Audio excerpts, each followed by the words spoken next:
Hello, this is Pradeep.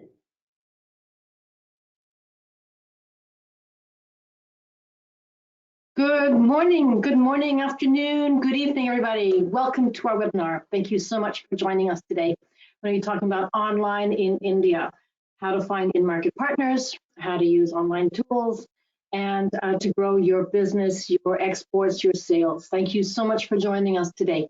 Just while the last of you log on, let me do some introductions, first of all, just starting off then. So my name is Susanna Hardy. I'm Chief Content Officer at IBT Online.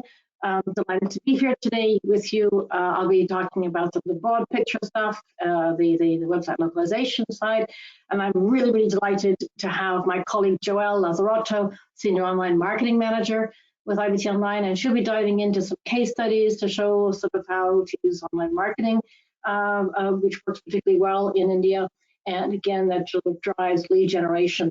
We are doubly pleased to have Pradeep joining us. Pradeep is the founder and CEO of Vishtar. It's been going for about 20 years, and it is really focused on helping companies go to India and helping India companies go internationally. So he sees both sides of that dynamic and has brings a wealth of experience and knowledge to this whole discussion. So we're delighted with him. And Pradeep is really going to be focused on looking at how to find, identify, and engage with and talk to the right kind of in-market partners, as that seems to be one of the major challenges that many of you are facing in the Indian market. Quick word just also on IBT Online. IBT Online, we're a US company. We have 3 locations in the States. I'm based in the UK. We have 2 other locations across Europe, other places in India, in Asia, and so on. We are 100% focused on online tools to help companies grow internationally. We are also very proud and privileged to be the provider of something called the Online Global Programs. These are programs that are throughout many U.S. throughout many U.S. states and some Canadian provinces, and they basically are designed to help SMEs reach new markets. And we can talk about that, or you can get more information on those if you want on our website. But they're basically to help you get websites and online marketing for international sales. Our agenda today, we're going to be talking first sort of broad brushstroke about the online business landscape that we find in India, what it means to have an Indian website, what does that entail, what would it look like, how big is it, how small is it, that sort of thing. Then I'm going to ask Pradeep to talk about in-market partners in India. And again, how are the best ways to find them? What are the big challenges? What are the big trends that he's seeing in his experience? Then we're going to drill down into what we call the buyer persona, how to identify the buyer persona in India, what kind of buyer persona it is, and mapping their journey, which is so important to understand in the buying process. Equally helping your in-market partner with online tools. Here's where Joelle is going to be talking through some case studies to show you the kind of online marketing that works very well in India with your in-market partner in mind. Then finally, we've got some takeaways and Q&A, and we do have some space for Q&A. We welcome your questions. Drop them into the chat box, and I'll stop the space at the very end. During the webinar, we'll have 1 or 2 little polls. And there's also a survey at the end. And again, I think it's a 10-second survey. It's literally yes, no, whatever you want. Very fast, but it does help us make sure that we're really on point in terms of the content and what you guys want to see in future webinars. With that, let's dive in and let's talk about the India online business landscape. We're not really here to talk to you about the basics, but I thought I'd have one slide that just shows a couple of the big numbers in India. It's a vast place, 1.3 billion people, the largest democracy. So, it is really large. And one of the things that we're finding as well is not just large, but highly diverse. And I think that when you're looking at websites, this is something one has to take into account. So there are over 28 different sort of states and 8 sort of what I call union territories. Then there's over like 2,000 different ethnic groups. When we talk about languages, this gets actually quite interesting as well, because people say, okay, it's got to be English. What kind of English? We'll get back to that later. But know that that English is probably most people's second, possibly even third language. Again, that makes an important impact when you're designing websites, when you're looking at online marketing and that. And a lot of the new development that's happening now online is actually in these these primary languages. So you're beginning to get more and more Hindi only websites, Bengali only websites, Tagalog only websites, and driven. So that's also interesting as well. So if you know, for example, that your audience is primarily in the Punjab, and is 90% in the Punjab, you could think about having just a Punjabi website for that. So, but most exporters to India, most international companies looking at doing business in India are opting for English, although knowing that it is a second or third language for most people. The other thing that's important and strikes you when you start doing work in India is just how young people are. So the age pyramid, as it were, is really quite striking. They're 50% are under the age of 25. This makes India a very quick adopter of technology, and also very fast in swapping different types of technology. And again, we'll see that when we look at mobile enablement, when we look at what kind of platforms they're using and new adoptions of platforms.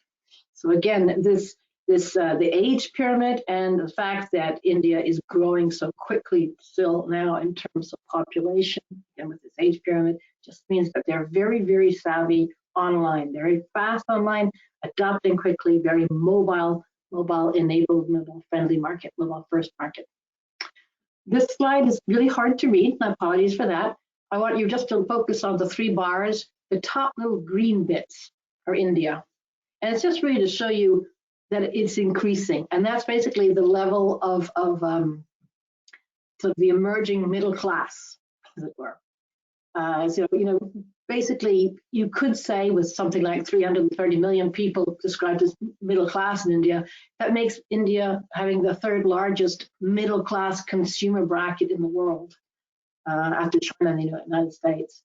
That's another thing that's interesting. If you go online, it means also people are much more, focused online, much more e-commerce focused as well. Although e-commerce is very specific and very, very India centric. A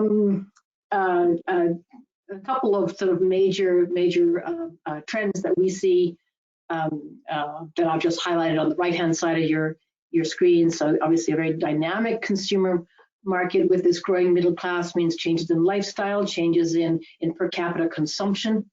That's reflected in the growth of e-commerce, as I said, which is growing at over 30%. That's pre-COVID growth, by the way.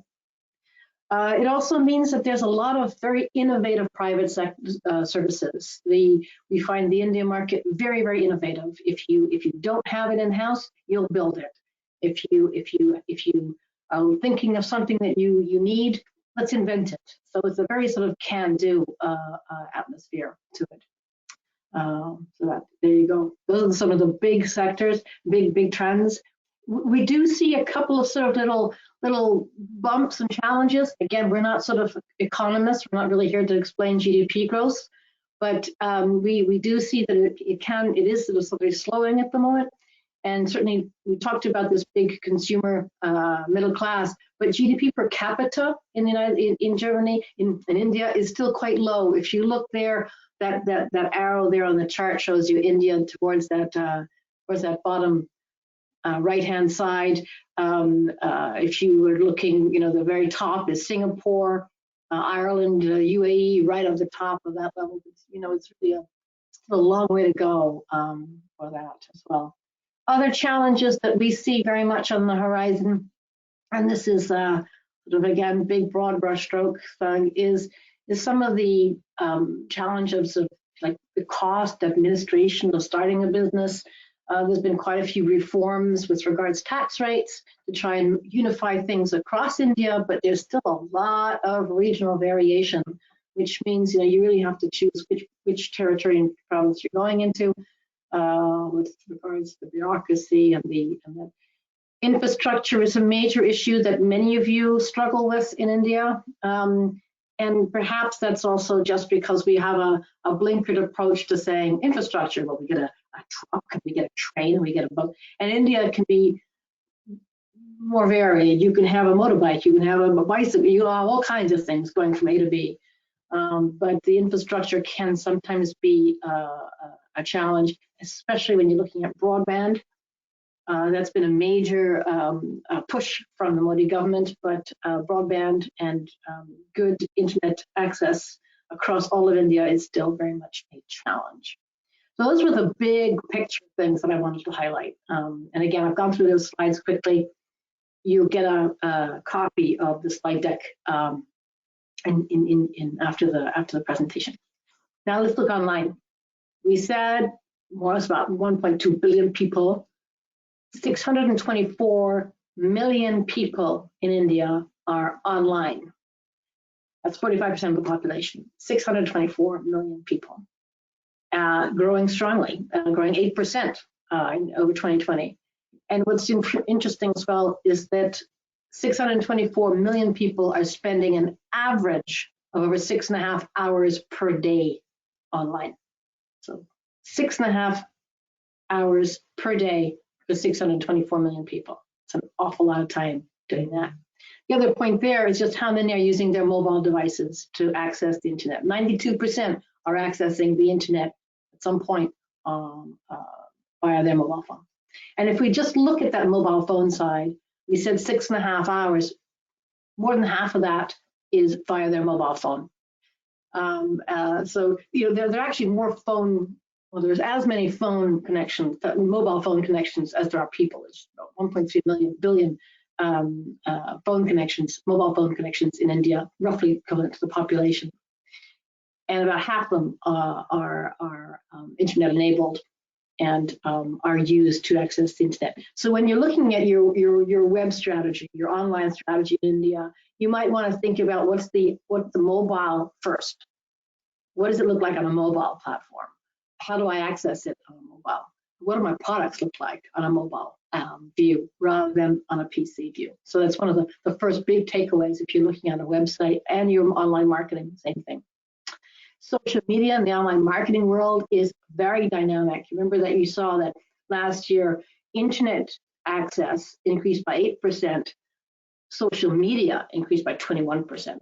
And that's not just COVID related. We've seen this sort of strong double-digit growth for the last about 5 years across India. So we talked about 625 million people online. 450 million of them are using social media. Again, hugely by their mobile phone. And what's interesting, as we'll see as well, is that they're using social media in ways that perhaps one is not used to if you're a US or European. We use I use social media for my Facebook or my TikTok or my, connecting with friends, looking at, what people are doing, getting information. But I'll use it also for business purposes, but perhaps lower down the scale. In India, social media is used by businesses and by individuals for their business. So again, the little yellow arrow there is India. So 47% of people using the internet are using social media are using it for work-related issues. And give you an example. I mean, even if it's things like an engineer saying, where can I find the best ball bearing? Where can I find the best hexagon screw or water pump? I might well go on to a social media app rather than the internet. I'm so used to having social media there, and I would rather rely on my peer group.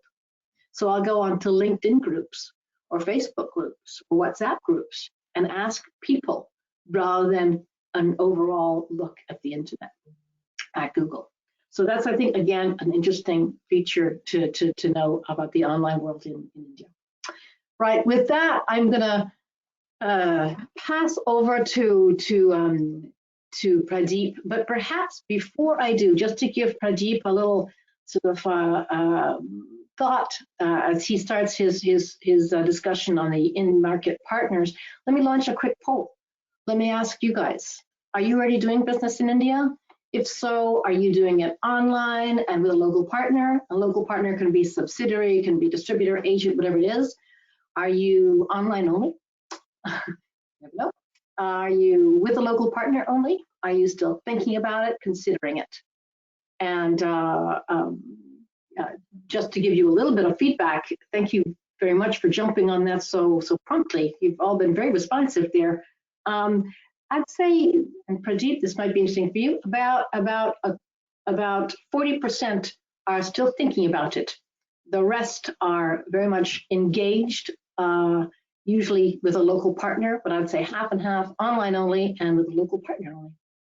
And with that, I'm going to close this poll, and turn over to Pradeep to talk a little bit about your in-market partner in India. Pradeep? Well, thank you, Susanna. Appreciate the information shared thus far with the participants about India at a macro level, and then that poll also was very, very interesting, the data from the poll. So am I visible to you, Susanna? I can't hear you. Nope, but I can see your slide. Okay. So with that introduction and the agenda that's been kind of set, Susanna mentioned about in-country partners, which is a very, very critical aspect of doing business in India. My company, Vishtar, was founded about 20 years ago. We started with the focus of helping small and mid-sized US companies be able to access India as a market, and so have done, maybe in the last 17 or 16 years before COVID, 17 years, have done about 40 to 50 projects, all focused on small portfolio companies or private equity firms, small OEMs, mid-sized tier ones, and large tier twos. Very often they're following their B2B customer into India. Most of it has been in industrial B2B products, some in customer-facing, consumer-facing products. So in-country partners, getting back to that, that's been actually the basis of our success. When I was traveling back from India with a client, maybe in 2017, we had spent about 18 months there. It was 3 weeks in the US, 3 weeks in India, 3 weeks in the US, 3 weeks in India, with some of the top senior executives of this company based in Indianapolis. And I happened to be on the same flight with the president of the company, CEO, and I asked him, so, you know, we're wrapping up here, I'll send you my report, but what do you think, how did we contribute, my firm Vishtar? And he said two things. One is, he said, you were an amazing bridge. There was no way we would know some of the nuances of doing business in India while sitting in the US, even with our local contacts. And the second thing he said was, so the bridge between the cultures. Yes, English is the language spoken in business, mostly in India, but the English in the US and English in the UK and English in Australia is not the same as English in India. The meanings of sentences, etc., are different. But more importantly, he said, the number of local partners you introduced us to. And that was very revealing. So all the way from when a project starts, when people say you're the India expert, and I'm based in Milwaukee, Wisconsin, have been here for 37 years, in the US for 40 plus years. But when people say, oh, you're the India expert, and I kind of chuckle at that because I don't consider myself an India expert. My experts are my on-the-ground partners in India, who I keep in touch with maybe twice a month or more, depending on the projects going on. But they are my eyes and ears and nose to the ground and everything, and they understand the nuances of doing business there, and I rely on that heavily. I will claim, I will take blame for the fact that I'm very able to, over these last many years of working with India and international, able to recognize the common mistakes that US, especially costly for small and mid-sized companies, make over and over and over again, wearing their US lenses and going to India thinking we can do business the same way. So that's where Vishtar contributes, is to help. So all the way from doing market research on the ground, hiring a local firm. I've worked with Indian market research firms, mostly B2B research, for over 37 years now, I guess. Oh, sorry, 32 years.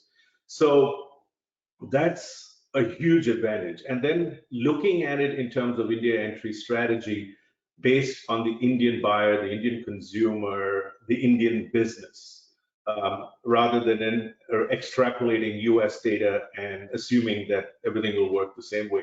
All the way through then developing a go-to strategy, working with recruiting consultants, HR consultants, bankers, lawyers, accounting firms, real estate agents, to hire their services as required, and sometimes local project managers.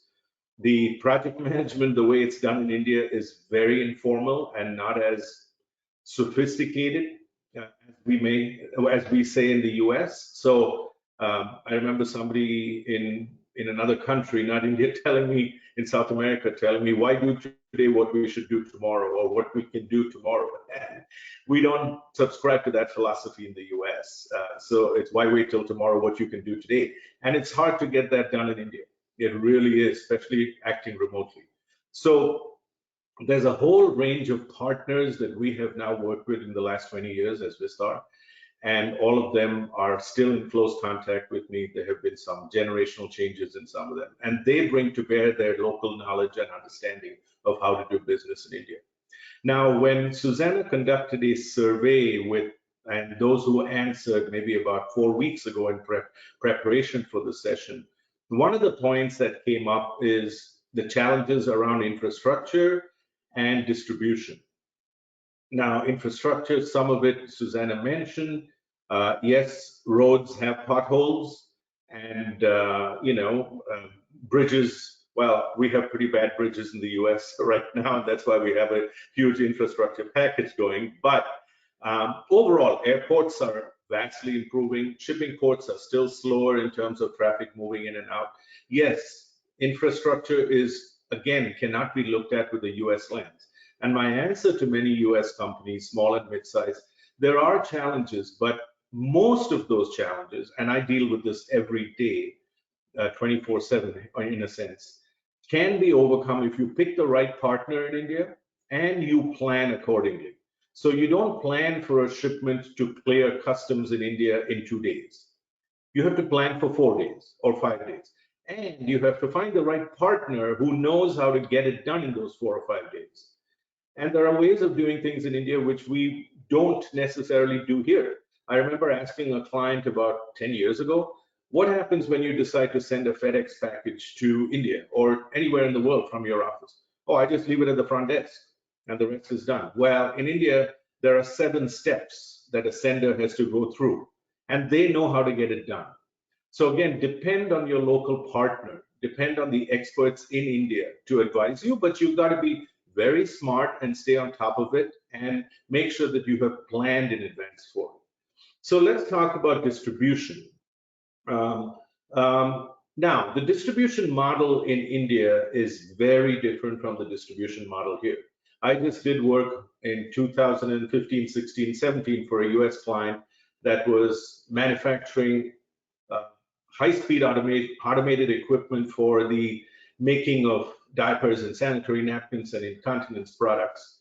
In the US, their customers, who are the manufacturers of these products, may have one plant and distribute from one central plant to 50 states or 48 states across the US, mainland states. In India, that will not work. You don't have the trucking and the rail networks to be able to do that efficiently and cost effectively. So you have to distribute based on the 4 broad zones. You have to have your distributors in these regions. So the first bullet here says master distributor or regional chiefs. Well, usually in India, it's a combination of. And I would say the standard answer, pardon the pun, is depends. So it depends on what product you have, how it gets to market. My brother worked for Cadbury's, I think that's the last name now, in India about 40 years ago. And I remember him saying a bar of chocolate goes through 7 modes of transportation before it gets to the end consumer. And Susanna talked about this too, modes of transportation. So we have to, depending on your product, depending on its shelf life, depending on who the distributors are, what kinds of distributors, you have to select the model. Again, your local experts, we work with our local experts to get that done, all the way from how the selling happens, how the buying happens, and that's uncovered in the research that's done up front. So you might choose an alternative of having a master distributor located in one major metro or close to a major metro in the country, and then from there have regional distributors that are part of their organization or independent regional distributors. Most of the commerce in India for B2B kind of companies happens in the north and the Delhi region, in the west, which is broadly the Bombay or Mumbai region, and surrounded by a few satellite cities like Pune and Nashik and Gujarat, the state of Gujarat to the north. And then in the south, there are 2 cities, Bangalore and Chennai, 2 major cities, along with Hyderabad. So most of the commerce happens in these 3 broad regions. And so they are, compared to even 20 years ago, they're very accessible today. The road networks have improved. The cross-border transportation challenges between states has improved due to a countrywide tax now rather than a state-by-state tax. So you have to make choices, and your research up front has to educate you and inform you on this. Now, other factors that you have to take into account, as I talked about transportation and logistical challenges, you might not be able to expect your product to get from point A to point B with one mode of transport. It might be transferred from, say, I took a client to a major manufacturer in India about 2012, I think.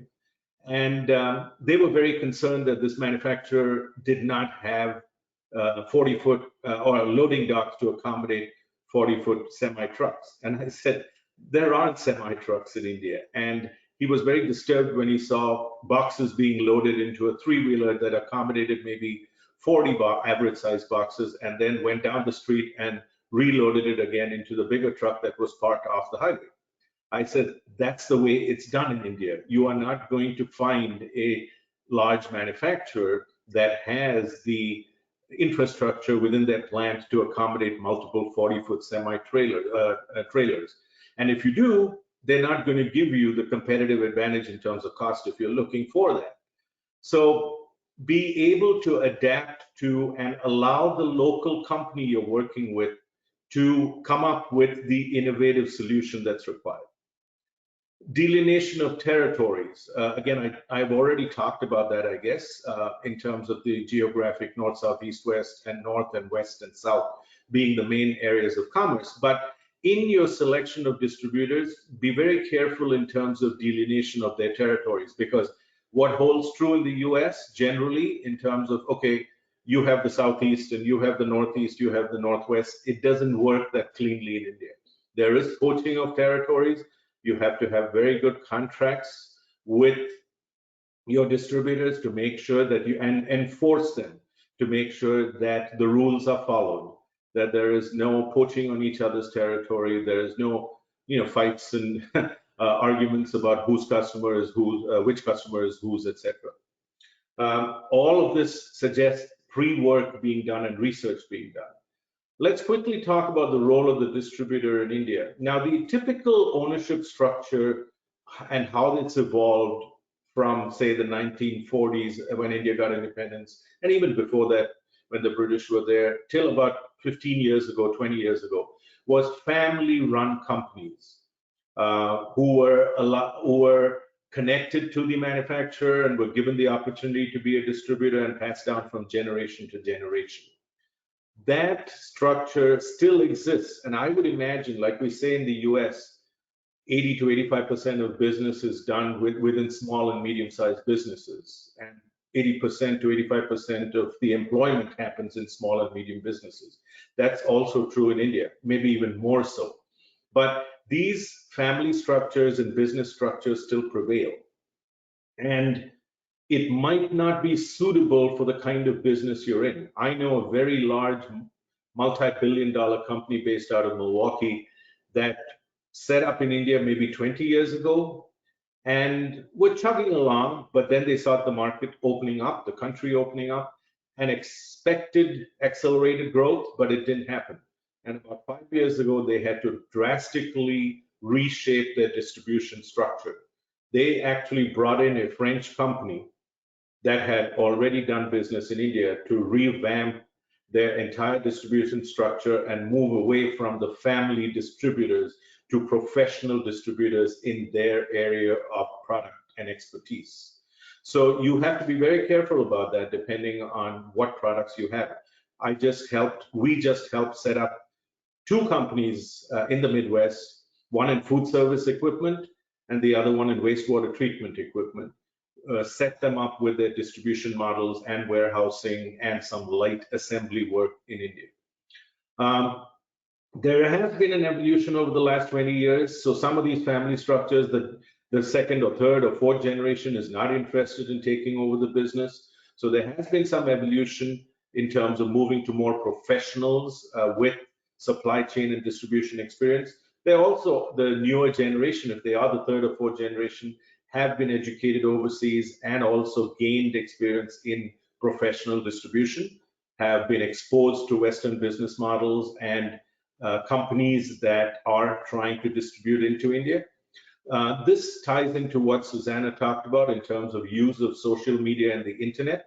That's very important to understand in India. The Indian consumer, I'll give you a quick story about when I was visiting my sister while staying in India, and went over from the hotel to my sister's house for dinner, and I had forgotten to bring something with me that I had promised I would carry when I was going to a house. And as soon as I walked in the door, my sister said, "Did you bring that?" And I said, "No, I forgot. Oops, I'll get it tomorrow, day after."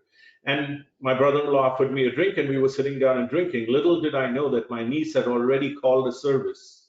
And within about 15 minutes, somebody rings the doorbell and she opens the door and she says, "Here's your stuff that you forgot to bring." She had called a service that had jumped on a motorcycle, went to the hotel, picked it up, brought it over, all for $1.50. So this is something way before COVID that has been rampant in India. You can pretty much get anything you want. A bar of toothpaste, it'll be delivered to your door within 15 minutes from the local grocery store. So that then makes one think in terms of the distribution and the last mile of transportation, etc. So the mindset definitely, just like it has in the US, I think we all speak, or the younger generation definitely speaks with their 2 thumbs. That's very prevalent in India too. And so you have to then, in your research, uncover how will this generation buy. They're all buying online now, from grocery stores, department stores, Amazon. Amazon is growing huge in India. I think they've invested in a fleet of over 200 electric vehicles to service the Indian market. So, and those will be made in India, those vehicles. So you then have to understand your distribution model for your product and your consumer and adapt accordingly. Local knowledge and contacts, I think we've covered that a lot. That's where our company Vishtar has been successful, is not sitting in Milwaukee and telling our US customers what to do in India, but one is introducing them to all the right contacts based again on the product, the company, the brand, the consumer or the customer, and then also accompanying them. As I said, 3 weeks in the US, 3 weeks in India. Now, a lot of that has come to a stop with COVID. We already have 2 clients ready to now leave, one leaving France and the other one leaving the US to go to India in the first half of next year. So the last point of structuring distributor relationships, again, I'm talking here more about the legal aspects of it. Contracts written up in the US are not, most of it will be relevant because India follows English common law, but commercial law is a little different. and I'm not a lawyer, I don't want to get into dangerous territory, but work with local resources. A story to that point, one of my clients was, and no, I'm not making any judgments here, but one of my clients was recommended a law firm based on their law firm in the US. And I said, that's fine, let's interview them. And there was another firm that came recommended from the US too. We interviewed two of them, and we interviewed two local law firms. And the client, unknowingly, unbeknownst to them, felt comfortable with one of the firms recommended by the law firm here. But 6 months into the project, we realized that they were trying to operate as a US law firm with US rates, with very, very poor appreciation for what needed to be, the dirty work that needed to be done on the ground in India. And so they were trying to impress the US client of mine by being a US law firm in India, and that didn't work. And I was given the dirty work of firing them and hiring somebody better suited to be scrappy, nimble, flexible, willing to work within the Indian infrastructure of government and banking, etc., that touched the law firm and produce results much, much faster at domestic rates. There will be some adjustment for an international client, but be very careful who you work with and the contracts that you draw up with distributors that do not commit you to long-term commitments that you cannot then get out of or adjust or change. So that's, I think I've taken quite a bit of time there. Susanna, any questions at this point in time? I think at the moment we're going to hold off questions for now. A couple have come in, and so I appreciate it. You could stay on, Pradeep, until the end, because we have definitely have some interest there, particularly about what you were saying on identifying and working out with local partners. Yep. Just sort of moving on, we wanted to talk then a bit about what we would call the buyer persona, and this goes together with what Pradeep was saying. You know, how do you then identify the right buyer personas, and what is their journey? Just a quick little reminder, what is a buyer persona? You know, just in case we're all on the same page. I've given you an example here of ZipCar. A buyer persona is it's a semi-fictional representation. You basically get your sales and marketing team around the same table. You get them all a coffee. You sit down and say, who do you sell to?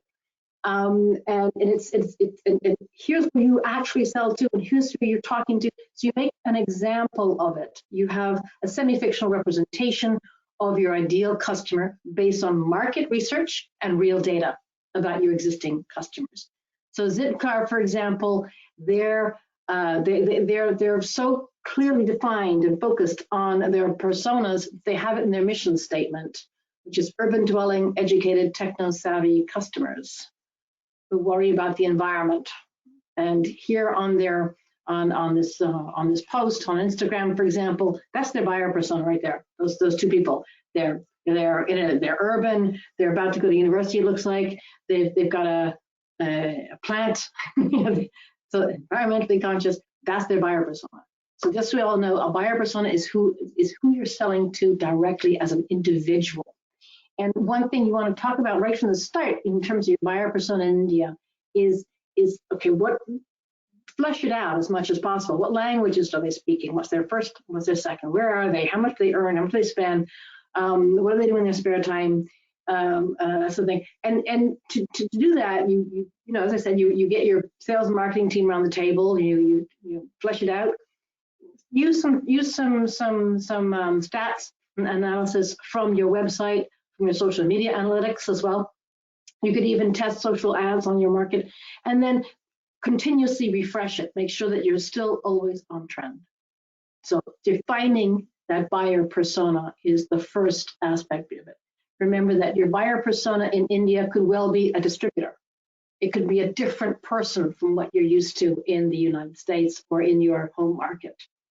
Your buyer persona could be, as I said, a distributor, or could be multiple different types of buyer personas in your export markets and India.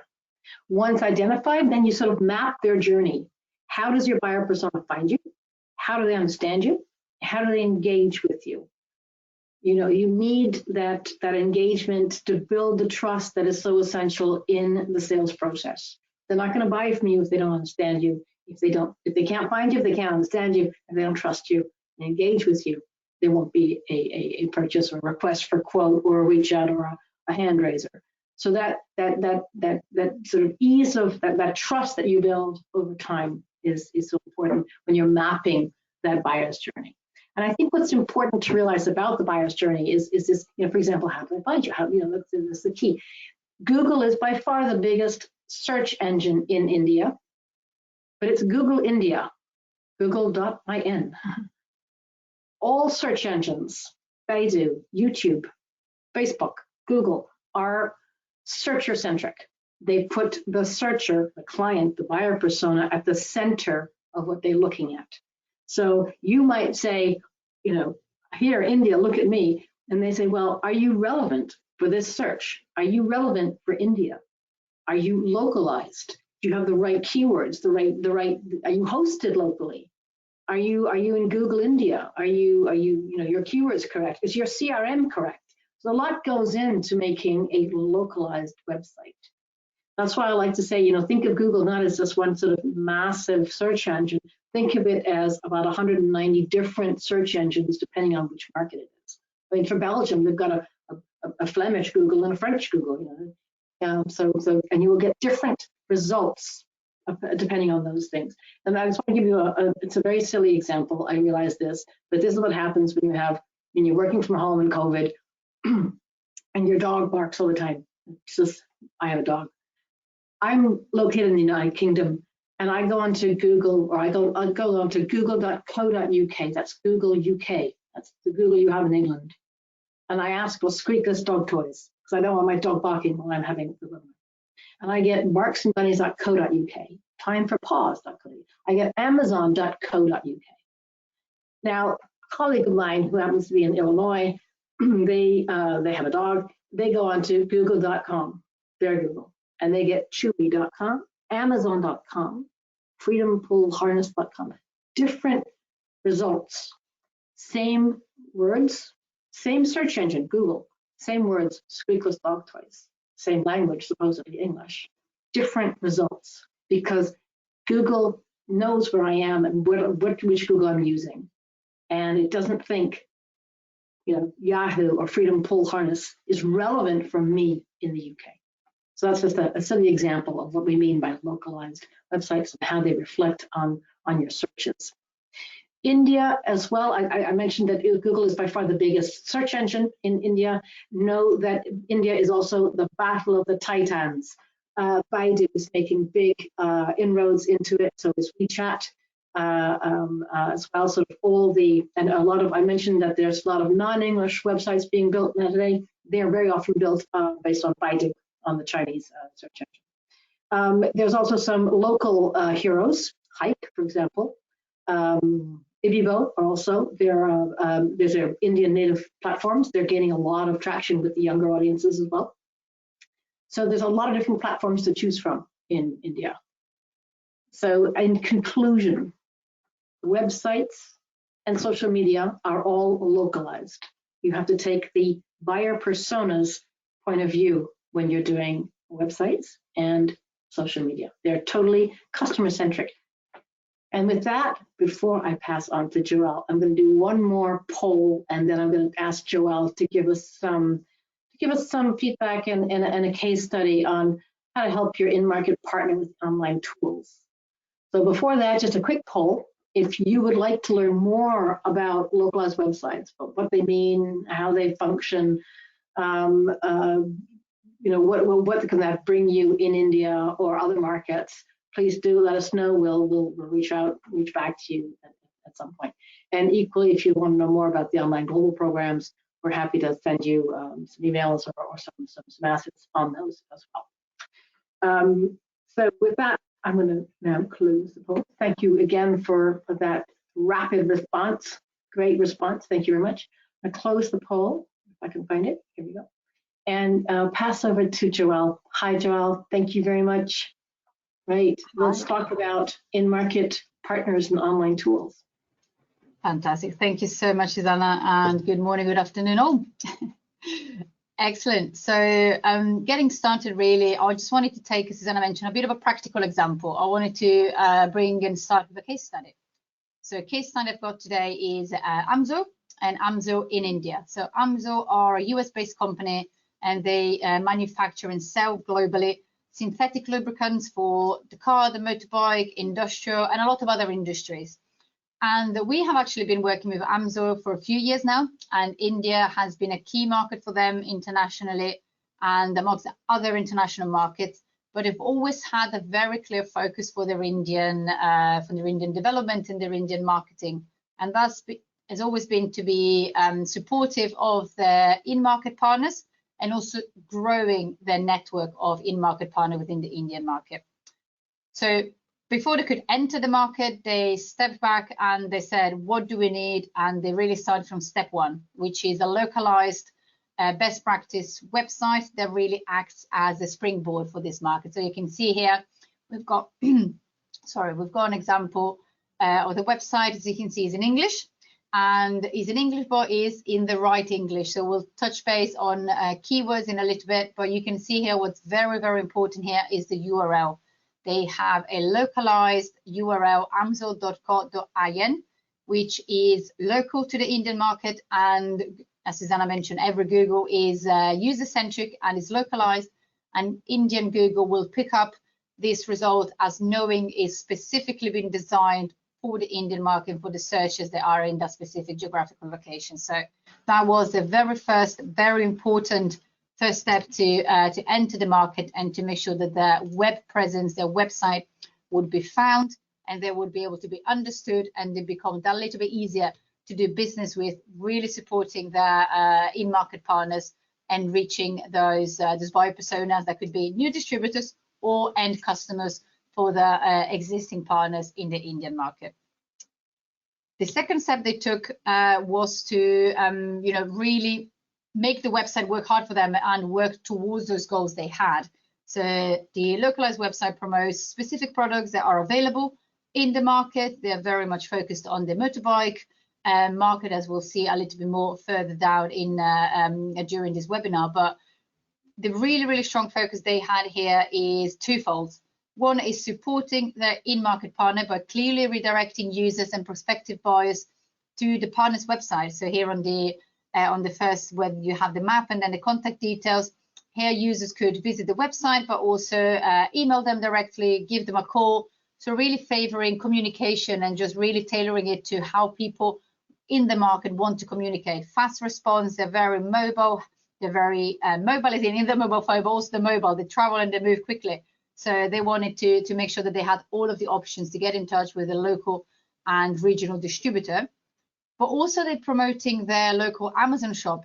Pradeep mentioned Amazon is growing fast and is growing big in India. And this is something they've acknowledged, and they know that if people want to shop online, this website doesn't have e-commerce capability, but with a simple click, they can access the Amazon website as managed by, the Amazon page as managed by the local distributor, again, giving them support and a further route to market to be able to sell AMSOIL products to the Indian consumers. The second focus here, as I mentioned, was to expand the local representative and really grow the network.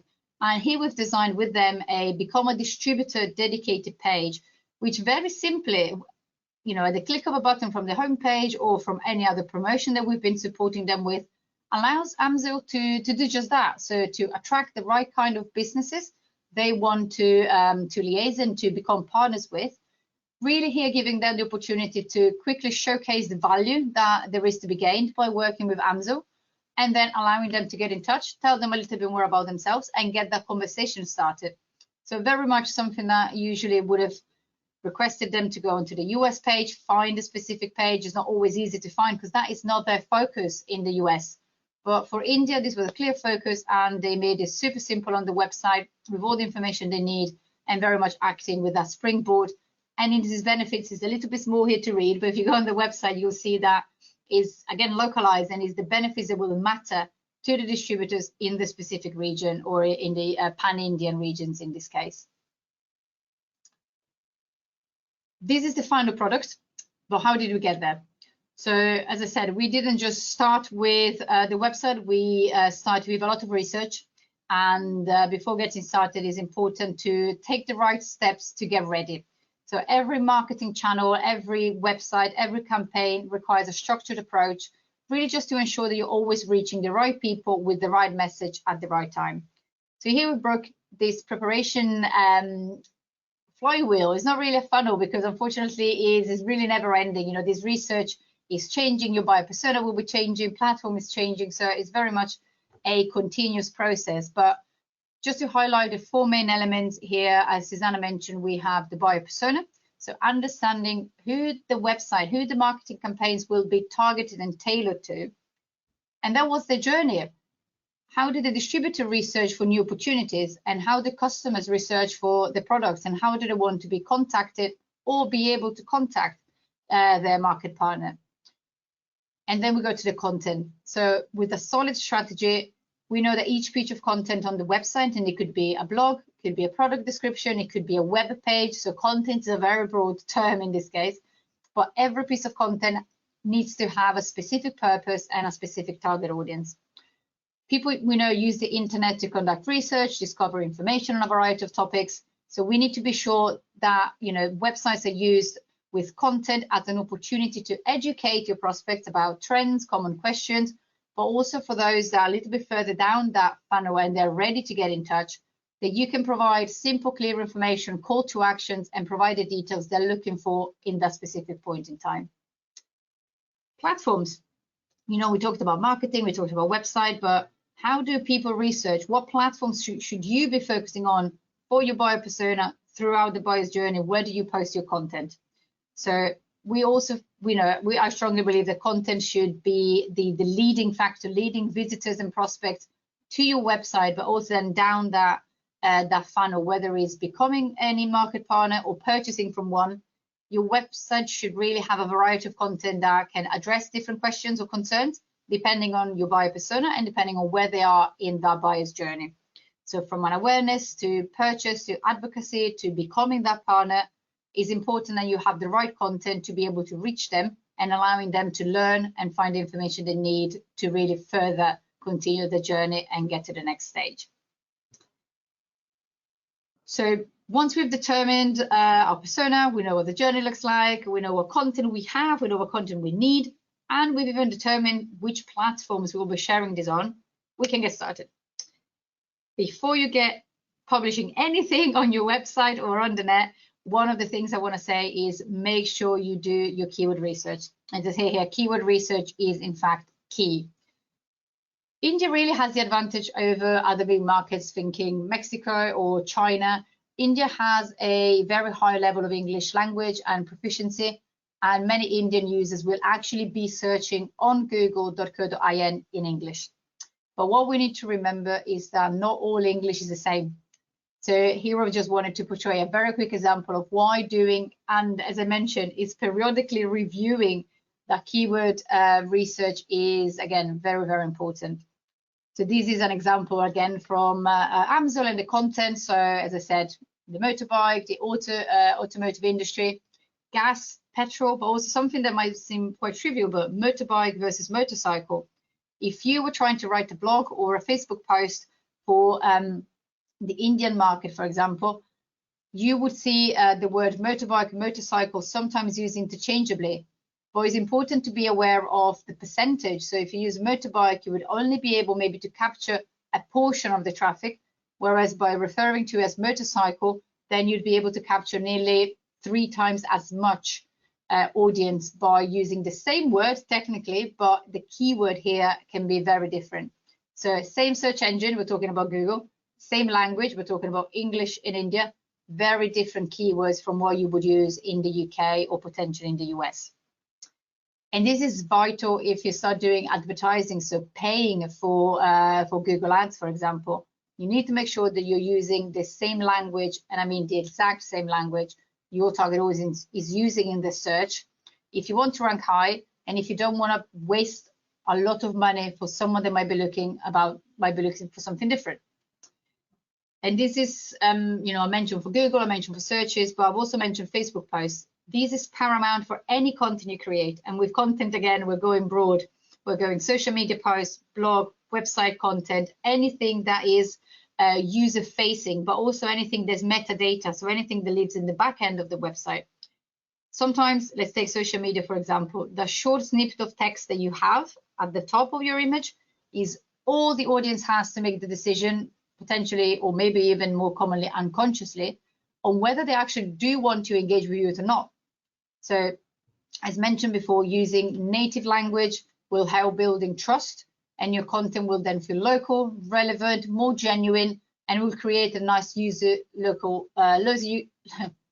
user experience. Getting late here in the UK, so that your users will really appreciate, and unconsciously it will build that trust, and it will make them more confident in becoming a partner with your business. Right, next on the list, we talked about platform. And today, I also, conscious of time, just wanted to touch on the main ones that you are likely to encounter if you're doing digital marketing in India. Starting from social media, this, as Susanna mentioned, is key in the Indian landscape because of how mobile and internet plugged in, and how much time Indian users spend online on a daily basis. They're very active on different social networks. And as we can see here, 88% of users actually share content on their social profile. And as well, they are increasingly spending more and more time on business pages on social media. And here we're talking YouTube, Facebook, WhatsApp, continue to be the leading platforms in the number of users they have on a monthly or daily basis.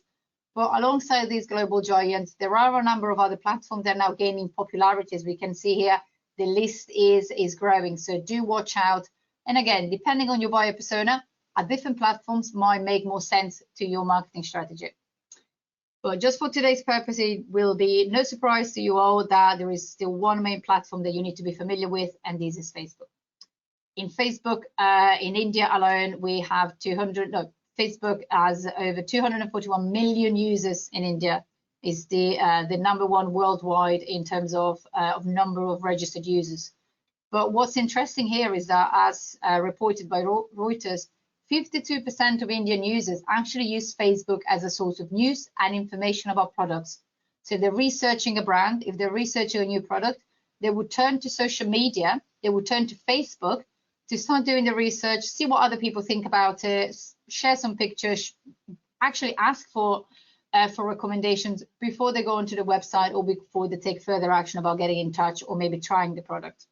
So in this case, we can see how Indian users, if you look at the Facebook activity and frequency, are very, very engaged and will like, they will comment, they will share your post. But it's very interesting and very unique to the market. They will hardly like your Facebook page. So don't get upset if you get 1,000 likes on your post, but your Facebook page is not growing at the same rate as maybe your domestic one is, or another international market, take Mexico is. Don't stress about it. This is a peculiarity of the market, and it's important when you do your research about each market you're doing marketing within, that you do understand this peculiarity, you do understand how users interact, so then you can track and follow the right KPIs. Page growth might not be a great KPI to track in India, but likes, shares, and then ultimately conversions from your website in terms of acquisition from Facebook could be something that is worthwhile tracking. We've seen how Facebook has a huge user base, but let's not forget, as we mentioned earlier, there are other ways you can promote your brand and business, using digital tools in India. And here I'm referring specifically to Google Ads. Search engine advertising is a very, very powerful tool, especially in a wide and such diverse market.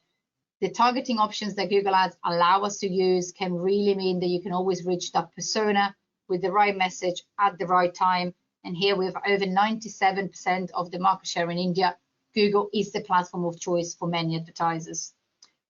But I can already hear a lot of you say, Facebook is great, I've got a great website, why should I bother with Google Ads? Why should I bother with search engines? People are finding me. The reason is because of how powerful search engine can be when searchers are looking at new brands. if you're entering the market and you want to be found, you want your brand to be present, you want to reach the right people, here we can see Hootsuite reports that search engine contributes to 1/3 of new brand discovery. And that is a lot. That is an awful lot of people that are looking at your brand through search engine searches. So by being present, making sure your SEO, so your optimization on the website, we talked about keywords in the metadata, for example, but also your search engine advertising are well structured. You can not only be discovered, but you can start building that awareness, which will then lead to sales via your in-market partner website or their Facebook page, really supporting them with that visibility through your own website. But also, these are new brands that distributors or potential distributors might be searching as an opportunity to expand their business. And this is one way, a big way they can find you as well. Before I wrap up this section and hand back to Susanna for a few takeaways, and then we'll move on to the Q&A for today's webinar, I just wanted to go back to the case study and really give you an example of a campaign that we've been running for AMSOIL. You remember them from the beginning. And here I think this is a great example of how our Indian users engage with, in this case, a Facebook campaign, both promoted content and the organic posts. So here we have blogs. So as I mentioned, AMSOIL have been expanding their reach into India. They've been focusing heavily on the motorcycle market. And as part of the strategy, we design the campaign and we publish a new blog article every month. So this is new content on the website, which is localized, keyword optimized, but also then shared and promoted through social media. And the aim here is to reach and engage what we call the top of the funnel, so new users that might not be familiar with the brand, and that we want to educate, attract to the website, and then in time present the opportunity to get in touch with the local in-market representative for them to then support them and follow through with the sales of the product that they need. So here we can see two main objectives. So we set some clear KPIs, engage our audience, raise brand awareness and traffic. And then here we're looking at our KPIs are likes, comments, and share.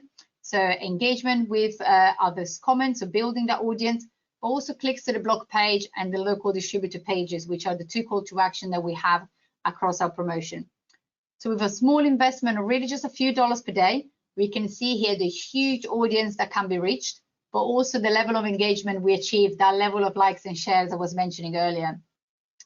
As well as clickbacks, it might be a little bit smaller to read, but if we look at the first post there, why and how to warm up your motorcycle before riding, we've had 5,200 engagement, likes, shares, or love reactions, 112 comments, 345 shares.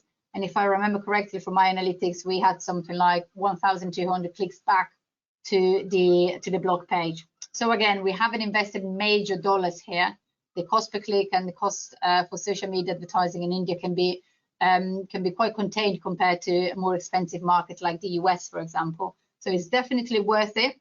But again, I just wanted to stress that is creative, native-like experiences, increasing engagement and boosting brand lift is important, as the user won't think about your post as a spam or an ad. It will feel native. It will use the keywords that it would automatically recognize, and that is what really brings them further and brings them onto your website. Joelle, thank you very, very much. Before we wrap up, I'm going to launch my last poll. I like these polls.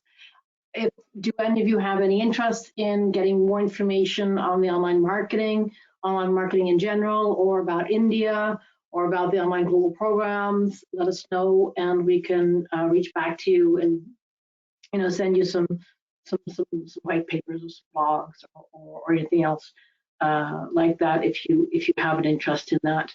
And again, I apologize as well a little bit about the lateness of the hour. We overrun a little bit, so I'll make the next bit as snappy as possible. Thank you very, very much for that, and we will circle back to you with information about online marketing, and particularly online marketing in India, if you have an interest, if you've expressed an interest in that. Thank you. I'm going to close the poll and start wrapping up. So really just in terms of the takeaways, I get my mouse to work. Takeaways and Q&A. I guess very quick takeaways for us. the size of the market. 624 million people online, 6.5 hours the average time, 92% of them on their mobile phone. The reason why we think that you would benefit from online development tools is to be able to be found, to be understood, and to do business these days. You know where your clients are, you know where your prospects are, you know where your future distributors are. They're all online. You can reach them through online marketing. So for us, it's a very clear channel. And with Pradeep, for example, and his skill set as well, you could really go on those business trips and do the face-to-face meetings and contacts as well. And with the online development tools, build the local market. So remember, if you're building anything international, it is always customer-centric. That's what localization means. It means giving the best local experience for your user. So your US website doesn't cut it. You need a different domain name, a different URL, the right kind of regulatory requirements. And there's already about 4 questions in the chat box about regulatory requirements in India. Mobile enabled, hosted locally, all those things. So we have 10 criteria for what makes a localization.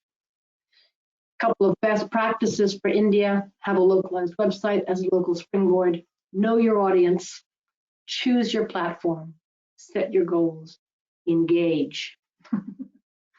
There is an infographic attached to this webinar. If you'd like, you can grab it from the handouts. Just click open the handouts and you can download it. It's just an infographic about the online environment of India. Just a reminder as well about the online global programs. There are grant money available for many US states and Canadian provinces. And reach out if you have an interest or want to learn more. And I guess as our final takeaway, if any of these things have interested you over this time, let us know. Get your teams together, decide if these are the right market for you, if this is the right strategy for you, and if Pradeep or ourselves at IBT Online can be of any help, get in touch. With that, we have overrun our time. There's a ton of questions that have come in, but I am respectful of your time as well. What I propose to do is therefore get back to you all individually and answer your questions individually via email, because we have overrun our time. Thank you so much for attending. I wanted to give a big shout out to Pradeep and sharing his experience, his knowledge, his over 20 years of experience bringing US companies to India and vice versa. Also to my colleague Joelle Lasrato for her insights on the online marketing world. A ton of expertise and knowledge with Joelle and her team, getting great results for companies. But most of all, I wanted to thank you all for attending, for taking your time. I know you're all webinared out. Let's get back to face-to-face as well. Thank you so much for spending your time with us. And I hope we gave you some things to think about. Please do get in touch if we can help. Thank you all so much. Happy exporting, happy international business. See you next time. Thank you.